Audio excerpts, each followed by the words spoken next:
the leader of Rock the Vote. This is Michael Avenell. Thank you.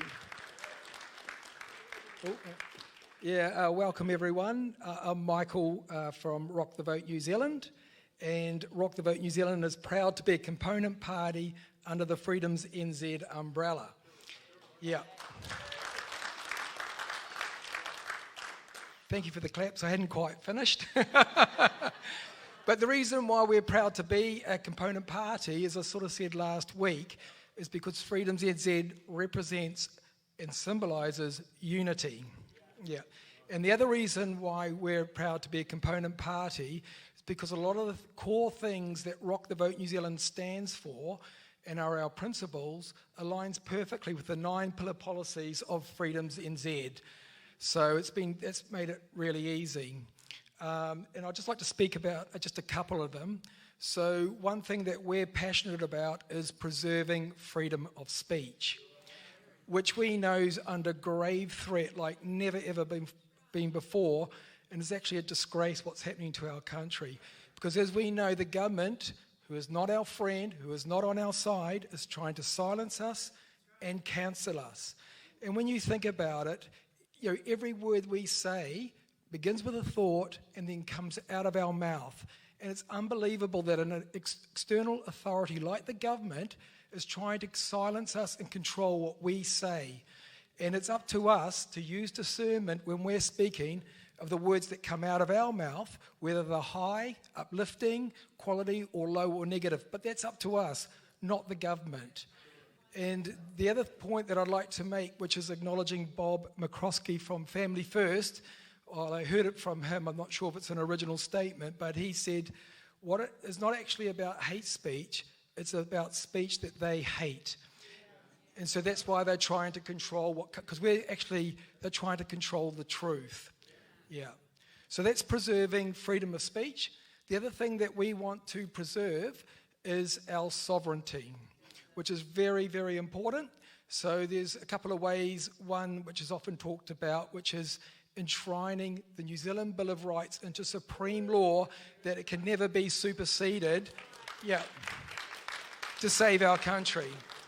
And the other way is what I mentioned last weekend, which is actually going to the root cause of what's threatening our sovereignty and severing those connections and ties which are to those globalist corporations such as the United Nations, the WHO, and the World Economic Forum.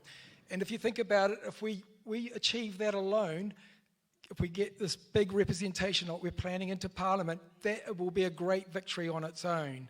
So, but now I was speaking to Hene earlier and I said, should I name drop this? And she said, yeah, go for it. But because we're in Mangere, and there's a reason why I'm going to mention this, I grew up in Mangere. I spent the first 21 years of my life there. And the reason why I want to mention it sort of links into an important point. I had the most wonderful childhood in Mangere. I grew up, I went to Papatoe Primary School, Kedgley Intermediate, and Aorere College. I got nothing but the greatest memories, spending many, many hours playing with my mates in that, playing rugby and bull rush up in Hayne Park. And often, whenever I'm in this area, I'll drive back to the street that I grew up, which is a little cul-de-sac street called Malcolm Place, and I'll take my wife, Catherine, with me, and she couldn't work out why I was always doing that. And then she clicked one day and she said, I get it. You've got such great memories of your childhood. You're coming back just to connect with that, and that's the reason. But the reason why I'm saying that, growing up was a life in the 70s and 80s of complete freedom. As a free land, like I think Brian was talking about earlier on. There were no 5G towers. There were no surveillance. And there was no spying on us. It just wasn't a thing. So it made me think, have we as New Zealanders become such bad people that we need to be spied on constantly by our government? I don't think so. And so we know where this is leading. It's into 15-minute smart cities. It's not a conspiracy theory. So that's why I sort of think back to my childhood and how the New Zealand that we all knew that we grew up with, and now the New Zealand that we're facing. And I'd just like to finish off by saying that, and this is my view, that, and I'm sure a lot of people here will agree with it, that there's seems to be evil everywhere now, in New Zealand and all around, particularly the Western world, and it's making us feel very uncomfortable. So I just thought I'd say something, just some thoughts that hopefully are inspirational, that to help us reach for something, to realise our potential. So you've probably, a number of you, been up to Cape Reinga, and by the lighthouse there's a plaque there with a quote from the great Māori prophet Ratana. And on it, he writes, he's had a prophecy or a vision where he says that one day a great light will radiate from this country to the world. So I say to all of us and the people watching, let's realise that great Christ light and radiate it from New Zealand to the whole of humanity. Thank you. Oh, thank you. One more thing. Together we're better. Together we're stronger. Party vote, Freedom's New Zealand.